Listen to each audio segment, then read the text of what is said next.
তাদের dead body আমরা শনাক্ত করব এবং যদি কেউ ডিএনএ এর মাধ্যমে, আর যদি কেউ এখান থেকে তাদের গ্রামের বাড়িতে নিয়ে যেতে চায়, ওটাও আমরা তাদের অ্যালাউ করব। ৭১-এর মুক্তিযুদ্ধের শহীদদের স্বজনদের কাছে দীর্ঘদিনের অপেক্ষার অবসান ঘটাতে এবার রায়ের বাজার গণকবর থেকে মরদেহ উত্তোলনের সিদ্ধান্ত নিয়েছে সরকার।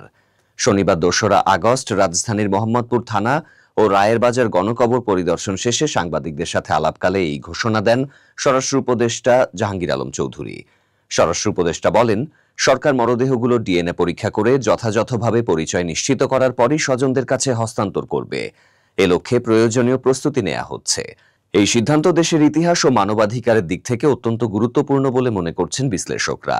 রায়ের বাজারের গণকবর শুধুই একটি কবরস্থান নয়, এটি একটি ইতিহাসের নীরব সাক্ষী। সরকারের এই উদ্যোগ হয়তো অনেক পরিবারকে হারানো প্রিয়জনের সন্ধান এনে দিতে পারবে, এই আশা এখন সবার মনে। এ সময় আওয়ামী লীগ নিষিদ্ধ কার্যক্রম সম্পর্কে তিনি স্পষ্টভাবে উপদেষ্টা জাহাঙ্গীর আলম বলেন, যেহেতু আওয়ামী লীগের কার্যক্রম নিষিদ্ধ ঘোষণা করা হয়েছে, তারা যদি কোনো অপকর্মে জড়ায় তবে কাউকেই ছাড় দেয়া হবে না।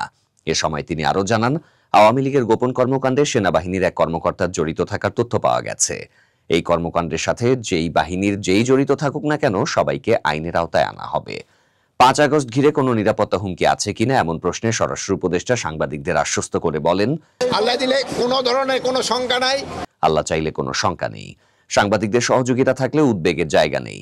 তিনি জানান, সত্য ঘটনা প্রচার করায় জনগণ সচেতন হচ্ছে, আইন শৃঙ্খলা পরিস্থিতি উন্নত হচ্ছে। সত্য বলার কারণেই বিদেশি মিডিয়াগুলোর তৎপরতা কমে গেছে।